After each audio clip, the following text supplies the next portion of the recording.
Hello, everybody. Welcome back to another episode of Vegan Proteins Muscles by Brussels Radio. My name is Danny. I'm Athena. And this is episode 145.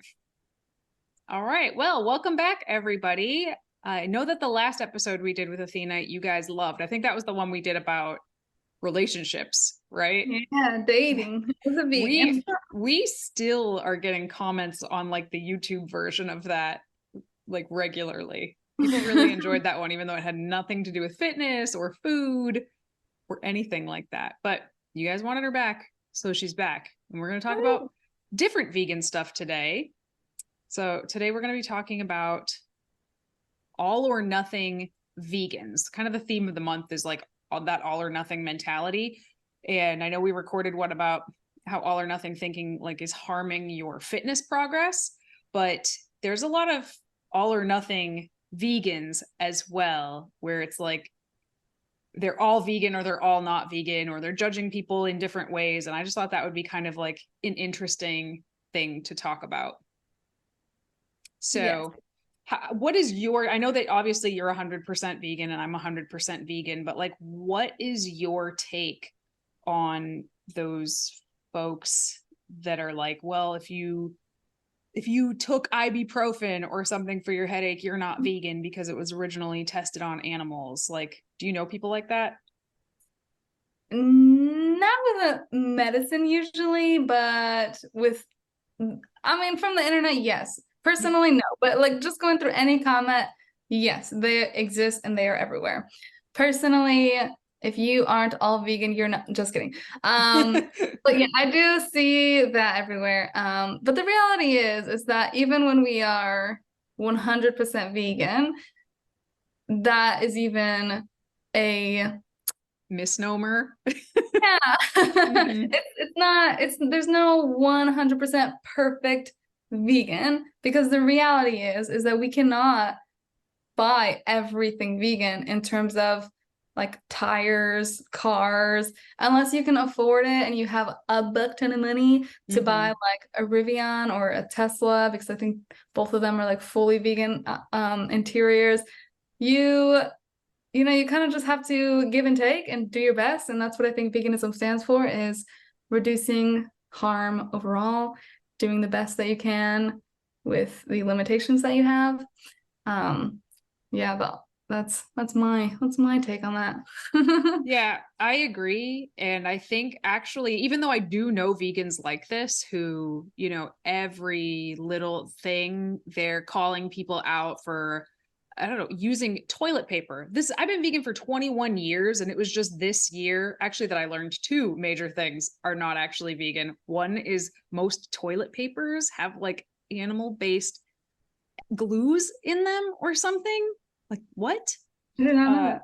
Glue. I didn't even know there was glue in toilet paper. Right, exactly. Like why is that a thing, first of all? But I'll get to the other one that I just learned this year because it shocked me, and I bet it will shock a bunch of you as well. And I still don't even know what to do with this information. Toilet paper is one of those things. I'm just gonna keep using it, you know. But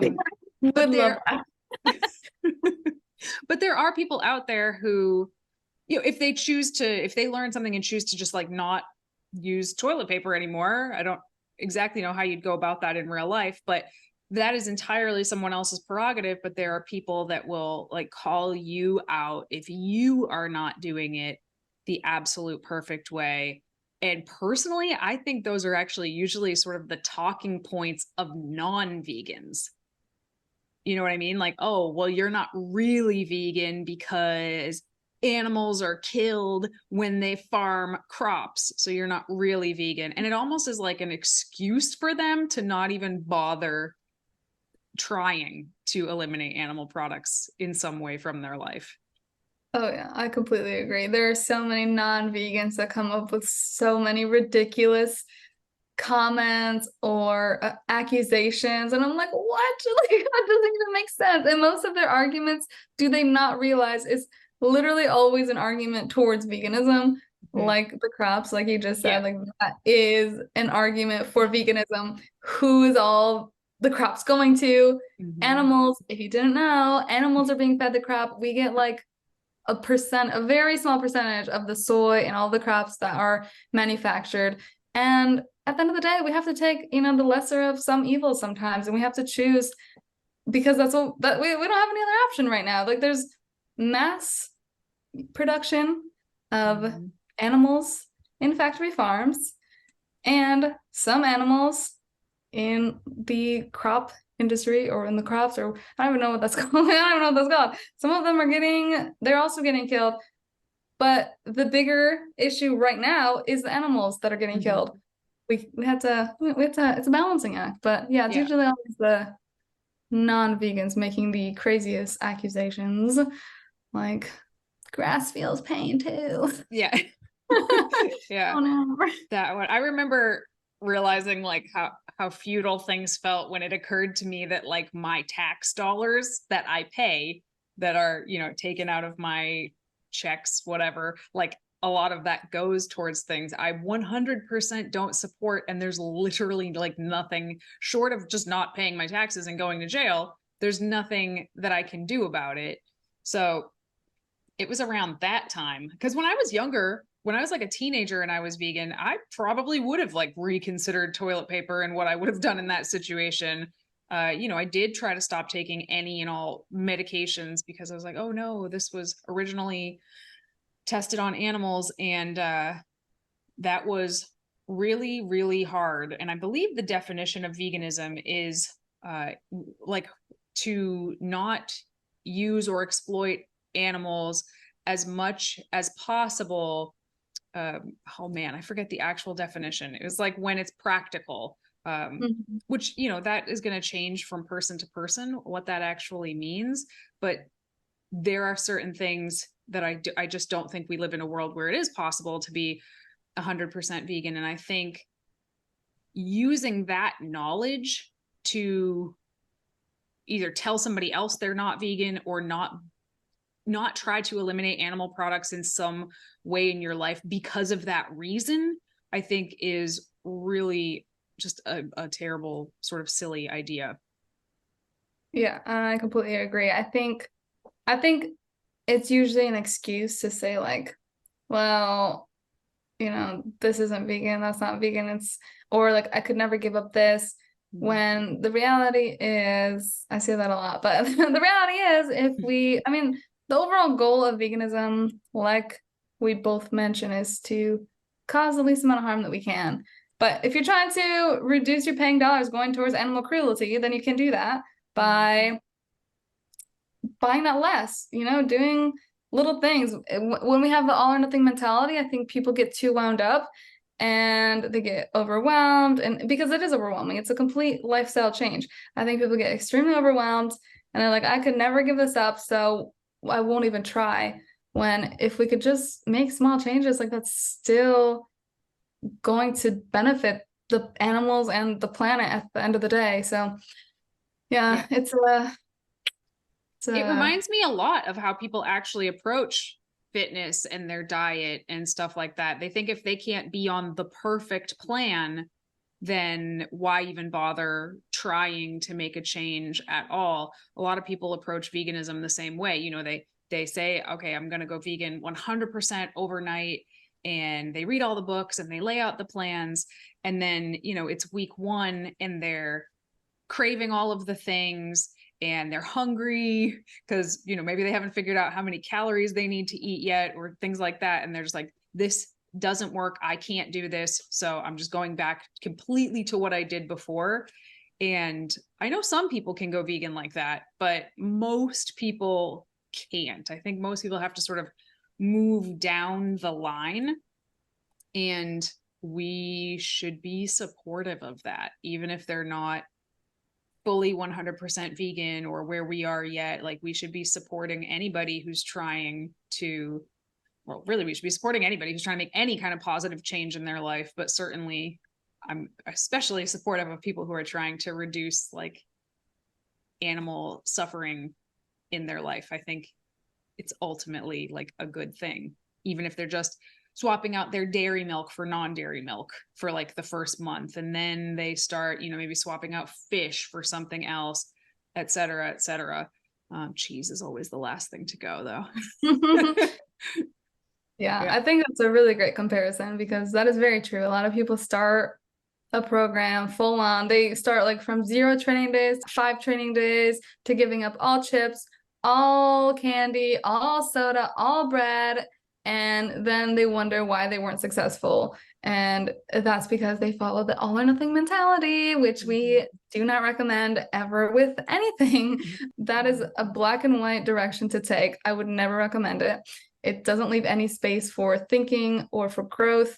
And I think a problem that you mentioned is that some people went vegan overnight, like you said, and they think from their experience and they give advice from their experience, whether it's fitness, whether it's veganism. It's like, well, I went like, it's like someone's like, well, I can't go vegan overnight. It's like, well, I went vegan overnight. Not everyone is you. Not everyone has your lifestyle. Not everyone has your, you know, whatever you were raised, they are not where you are at. So it's not fair to always be judging people from our lives, our experiences, our thought processes, because we've all come from such different places. And to some people, they grew up, you know, learning that like animals have no feelings, no thought, like we don't have to care about animals at all. Whereas other families, you know, they might have been more compassionate, etc. So it might be easier for that family. Or just the person, maybe the person just was raised and they just were more compassionate. We can't compare our lifestyle and the way we go about things to somebody else. It's not a one size fits all for going vegan. It's not a one size fits all for starting your fitness journey. Everybody's different and we all need to approach it with a little more compassion, because like on the internet, people are very, very cruel and they comment on these videos and like, blah, blah, blah, and I'm like, oh.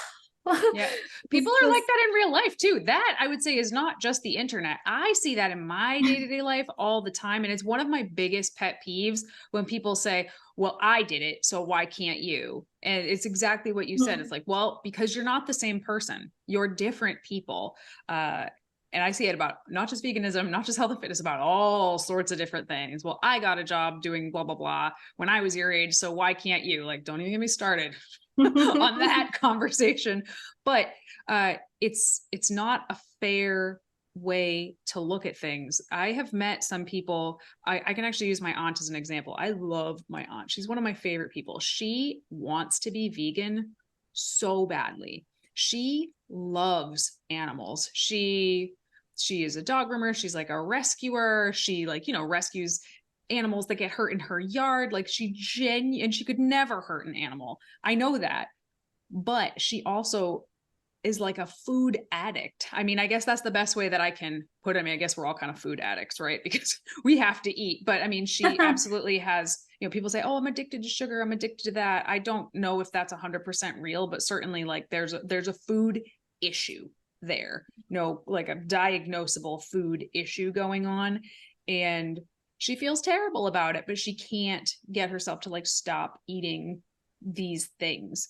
And even when I'm like, oh, well, there's this substitute for this or this substitute for that, there is, but it's also much more expensive and she's on a fixed income. You know, there's all of these different roadblocks. I mean, that's an extreme example, but there's all these different roadblocks that people have that I think we have to at least consider. And yes, there can still be solutions and options and paths. But sometimes people just don't want to hear it right now also. And that's important to recognize too.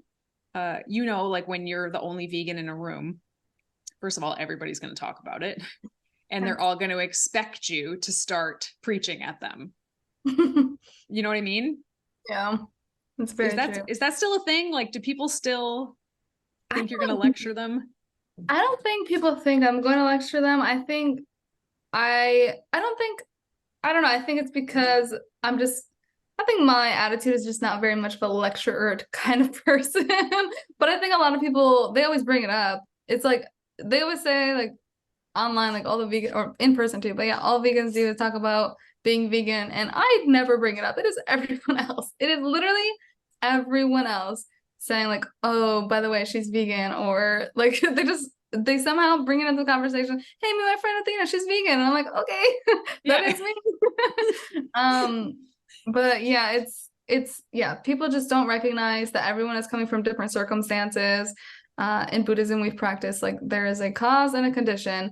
And, you know, whether the person maybe the person did grow up in a home that just wasn't as open-minded or whatever. Like we don't even consider those things. It's like, yeah, well, you're an adult now, so you should know and you should be able to think this way. The reality is no, we grow up so like every like experience that we have is shaping us day by day by day. And you have no idea the decisions that you would make if you were in their shoes. But everyone seems to think that they would do this and that and this and that. But you don't know. You're not in their shoes. You can never know. And coming at it with the all or nothing mindset of like, well, you are bad and you're doing this wrong without giving them any opportunity for a small change is, I think, harmful to the vegan community. It's harmful to our vegan mission. If we are coming at every single person thinking that, you know, if they're not 100% vegan, they're not doing enough, because it's not going to happen. Like, we aren't going to make the entire world vegan, at least right now. Not in our lifetimes, no. Not in our lifetime. It is not happening. So we need to be able to be okay with the fact that, you know, it's a process and people go at it slowly, and small changes make a change. But people aren't even going to make the small changes if we are freaking out at them about being all or nothing. So that's what I have to say about that. Yeah, I mean, preachy vegans absolutely exist. And I know that that's the stereotype, the preachy vegan. I have seen it way, way, way less than the stereotype would lead you to believe. That's like, if I'm the only vegan in a room, it's exactly what you said. Somebody's going to bring it up. I'm never going to bring it up. That's like my worst nightmare, to have a room full of people asking me about my ethics and morals and diet. And it's like, I'm just trying to live over here. And they all start like confessing their food sins to me, or like wanting to start a fight. And I'm just like, good Lord. But there are preachy vegans, and I've seen some even recently in person, and it's not cute. It's really pretty cringy to even like watch those interactions happen, because you can see someone like coming for the jugular of somebody else who maybe is like having a hamburger or something. And what do you think that person is going to leave that conversation feeling? Like, wow, that vegan was totally, totally right. I'm a giant asshole and I'm going to change because of that. No, that is 99% of the time. That's not what they're going to leave thinking. They're going to leave thinking vegans are assholes and I want nothing to do with them or their community. That is a fact. I think, oh my goodness, so many people think they're going to change people's decisions and minds about almost everything. There are constantly arguments in person and online of people just saying their viewpoint and expecting someone to change. And the world does not work that way. Let me know all of the times that you've come out of an argument where you just completely change your perspective, completely were ready to change your entire lifestyle. It doesn't happen. It does not happen. There is more to it. The person needs to be ready, for one. The person needs to want to hear you, which usually they don't. Usually they just want to state their side and you just want to state yours. And that's the problem. We don't listen enough. We're just too focused on, you know, our beliefs and not open-minded. I don't mind listening to a meat eater talk about, you know, like why they haven't been able to go vegan for whatever reason it is. Because it allows me to learn about like a better response to them. It allows me to be more open-minded. It allows them to feel heard, and they're much more likely to come out of a conversation like that. I've had multiple people say like, thank you for having this conversation with me. Like, I didn't change my mind, but I really appreciate having a better understanding. And who knows, it can plant seeds if we are just a little kinder. There's a lot of reasons why the all or nothing mentality can be harmful to the whole vegan mission. Yeah, totally. And, you know, you do plant those seeds. I mean, like I said, I've been vegan for 21 years. I went vegan in high school. I'm still friends with some of those people that were ruthless to me in high school when this happened. And only, I think, one of them is probably vegan now, but a few of them, like, are always trying different vegan recipes. And, you know, one of them took up vegetable gardening because they didn't want to like they wanted to be able to support themselves with more plant-based foods. It's just, the seeds do get planted. and they grow over time, like you said, shaped like day by day. I want to talk about a different kind of all or nothing vegan. The vegans that are, ooh, how do I put this? The vegans that are implying you're not vegan enough because you eat packaged foods. Okay. Yeah, that's a tough one. Not a tough one because of I have to think of my thoughts on it. It's more of a tough one of elaborating those thoughts. If you see, the problem with that mindset is you can say that about so many different things. Sugar is processed with bone char. Sugar is in almost like 70% of the foods in the grocery store. If you're not in the fruit and vegetable aisle, it is in almost everything. Are you going to avoid almost everything in the grocery store? Probably not. Most vegans do not. You know, it is sucky, and it would be so awesome if we could completely avoid animal cruelty, but that's just not, it's not reality. We can't be 100%. And that doesn't even make sense with the whole processed foods. I know they say like, I want, like, it tastes like meat, like, why would you even eat that? Like, vegans don't start going vegan because they don't like the taste of meat. Yeah, very rarely. Yeah, most. I know Natalie. She says she doesn't like the taste of meat. But most people loved meat. They loved it. I used to love it. I'm sure you enjoyed it. And I didn't stop eating it because I just stopped enjoying it, stopped liking it. I stopped eating it because I don't want to participate in animal cruelty. Right. And that's what these products are offering us, the ability to still have that taste without the cruelty. So I don't understand. Right. I don't understand the argument. There is this whole vibe of, if you are not eating like seriously whole vegetables like from the garden, then you're like doing veganism badly. I actually got a message today. I'm gonna read it to you. I'm gonna take some of the names out of it because I'm not interested in doing names. It says this particular group of people says there are no adequate vegan proteins, and this person says there are and uses no protein powders. I look for those who sincerely make their body strong without weird non-food props. So I'm curious if you all use food. Non-food props. Okay. So, I mean, that's a real message in my inbox today, implying that there are foods that are not foods, you know? And I don't even have to ask because I already know where this person is going. Like, if you eat a Beyond Burger, that's a Frankenfood. It's not real food. I hate that term, real food. You know, some people ask me, I posted something about how like at VeganProteins, we don't cut out any major food groups. And somebody was like, vegans don't cut out major food groups. And I tried to explain to them, like, no, actually we eat a very balanced diet of carbs, proteins, fats, fibers, this, that. And I was like, we don't really see like animals as food.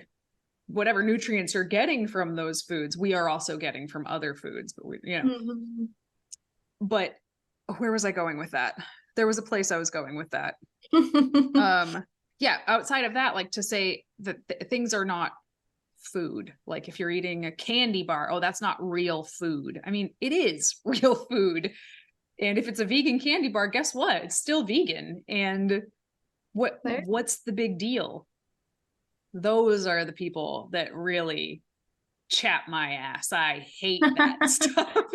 Yeah, I agree. It's a very much a better than thou mentality. And guess who listens to people that have a better than thou personality? Nobody. Nobody's listening to you. Nobody cares about your opinion, because those kinds of people bring shame to other people.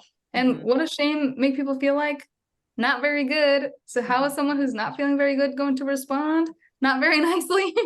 If someone's shaming me, even if it was like another vegan shaming me for being vegan, which I'm vegan, it would make me feel crappy, and I wouldn't be responsive to the message, because why would I be? They just are being rude and very self-centered because they're coming from their place. It's just, ugh. I don't like it. I don't like it. I don't like anyone with a better than thou personality. Yep. because nobody's better than anybody. We're Me either. all like, yeah, we're all working on ourselves, and everyone's working on themselves in different ways, and people are working on themselves. Maybe they're not there yet. Yeah. Give them space, and they don't have to be there. They don't have to be there where they're not, where they're like picking and choosing what is food and what isn't. Right. Yeah, And I you don't don't know. have to be like that. Like we have clients at Vegan Proteins that are very strictly whole food plant based, and they're not like dinks about it at all. They're totally like, I eat this way, you eat that way, and that's fine.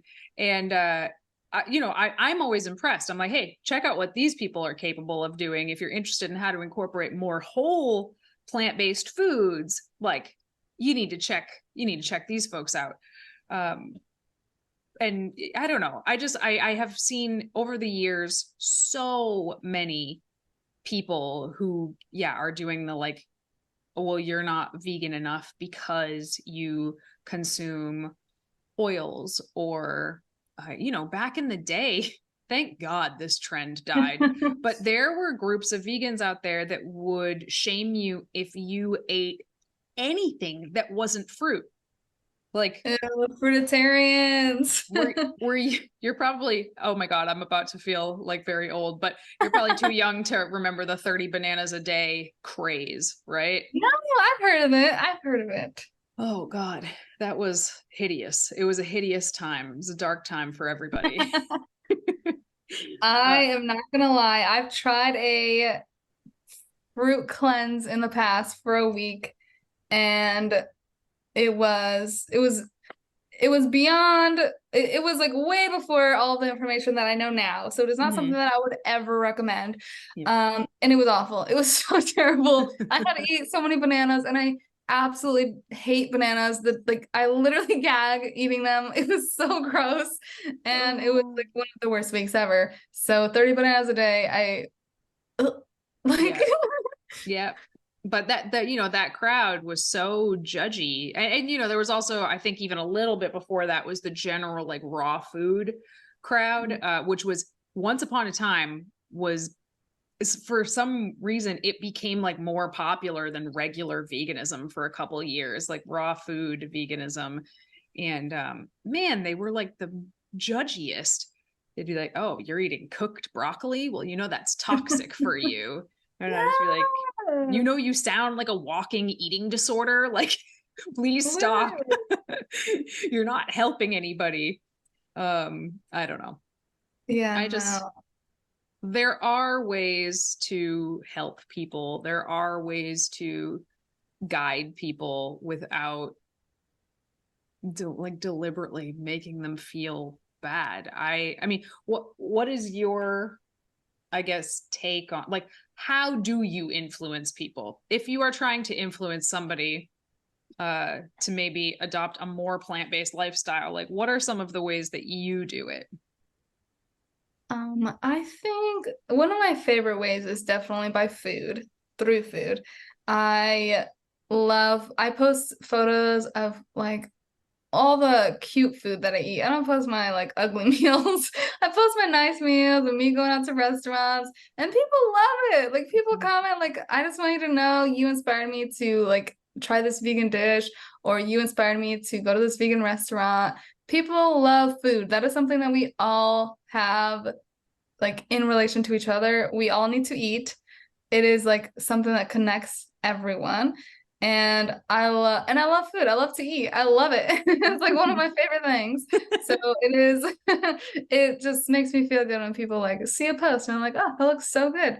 And it's vegan. I think that's one of my favorite ways. And just leading by example, not being a rude person and having conversations that are coming off, with coming from a listening ear and not from a judging perspective. It's just me listening to, what they have to say, and, just trying to be an overall good person, because I think that's what inspires people, is seeing you doing well, seeing you eating well, and then they're going to ask you questions. Yeah.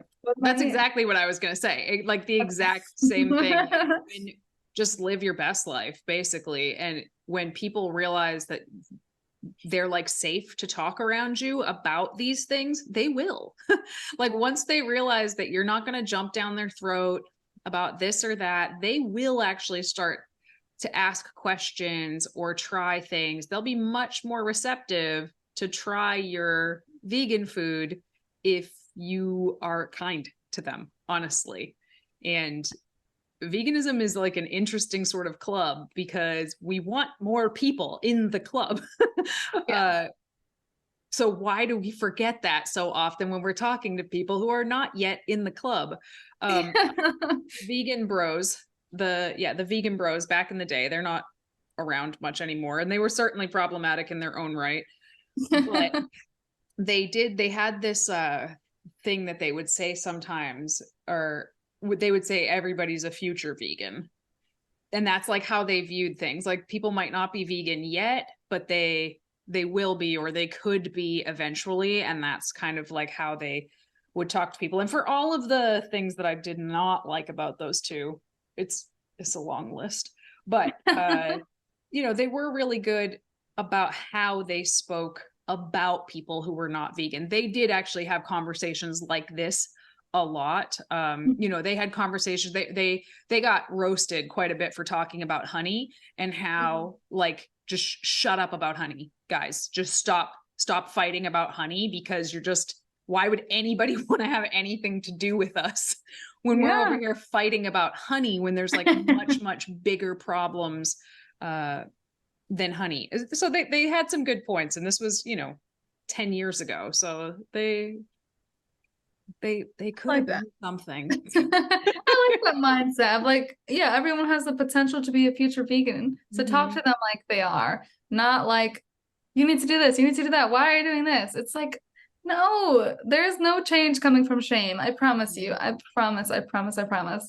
It is.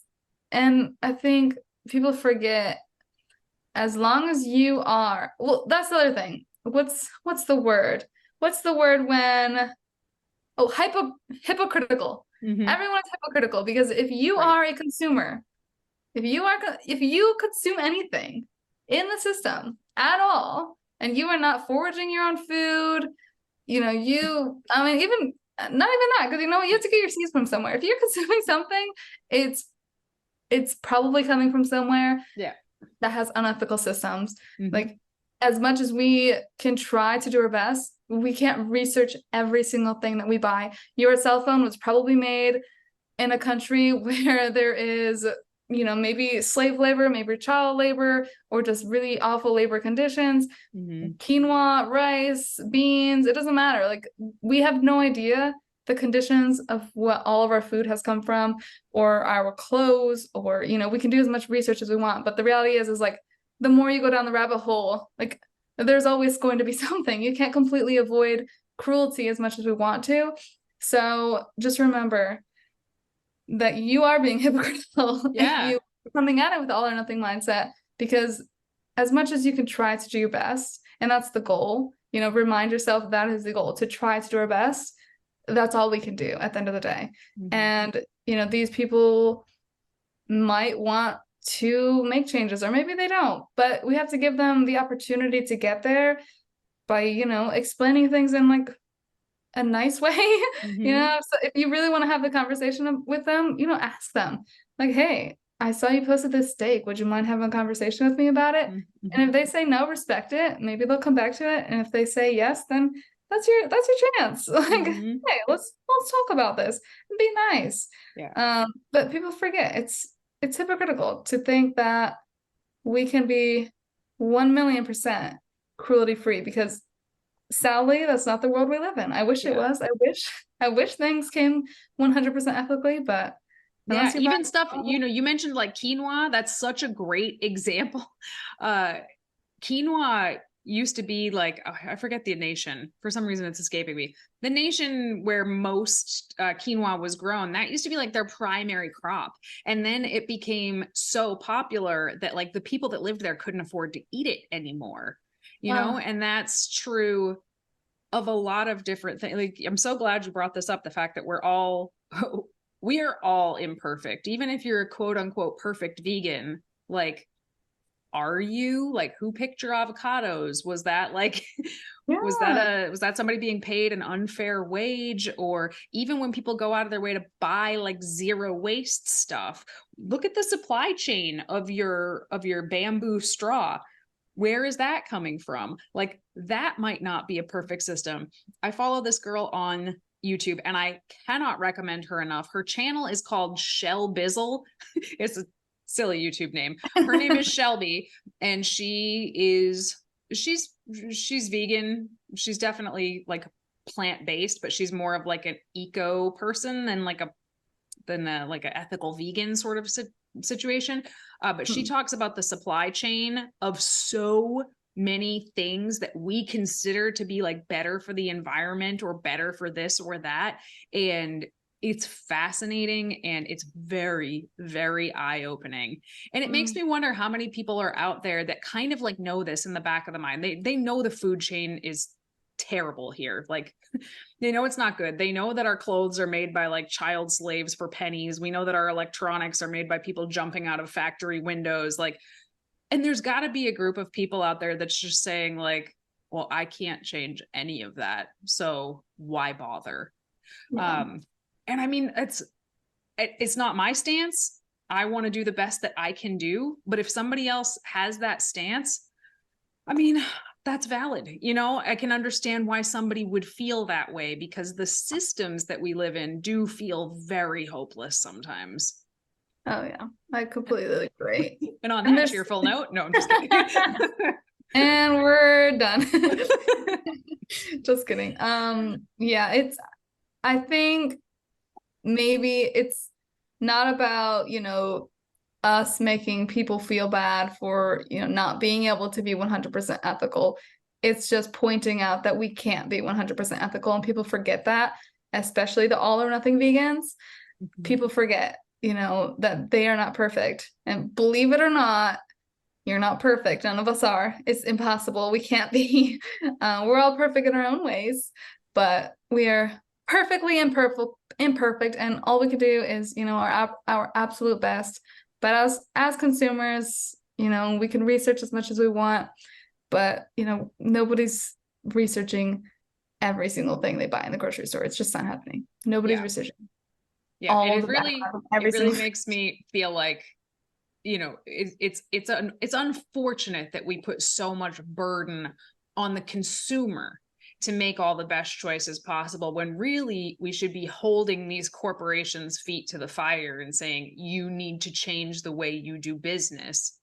Because one person can't make that much of it. I mean, we can all vote with our dollars, but it's very different. Like, the change we'll make is just like a fraction of what could be made if things were changed like way at the systemic level. If we just said, hey, corporations, you cannot do this thing anymore, then it would change, and there would be big changes from that. So yeah, I think it's also important to recognize how many social advocates are out there for so many different things. And, maybe this person that you're thinking of, maybe they aren't vegan, but realize that there are so many social issues in this world, like you just mentioned, that, we shouldn't have to fight these fights, but we do. So, maybe this person's not vegan, but they are like, I don't know, donating hundreds of $1,000s every couple of years for ending slavery somewhere, ending child trafficking, and like there's just so many social issues. We can't keep up with them all. I wish I could. Like, there are so many social issues where I start thinking about every single one. I get so overwhelmed, and we have to recognize that some people put others as priorities over the other. Veganism is, most of our priority. It's like our top priority, but that doesn't mean anything is, less than that or unequal to that. There are so many social issues that are being worked on, and we can't change them all. We can't fix them all. So sometimes you have to really prioritize the one or the two and realize that, this isn't everyone else's priority. Other people have different priorities in their lives. And a lot of them are connected too. Yeah. A lot of these social issues are connected. That is very true.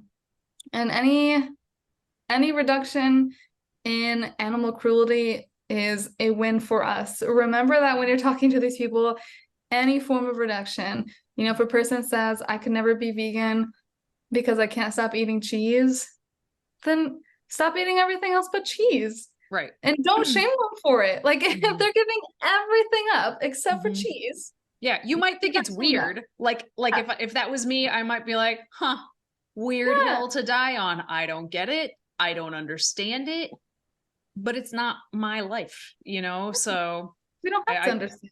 yeah, because I constantly am seeing the choices other people making going, interesting. Oh yeah, no, I completely agree. Like, as a vegan, I'll see vegans eating certain things, and in my head, I'm like, that's not vegan, but it's not like I'm going up to them and saying, wow, you're not vegan anymore.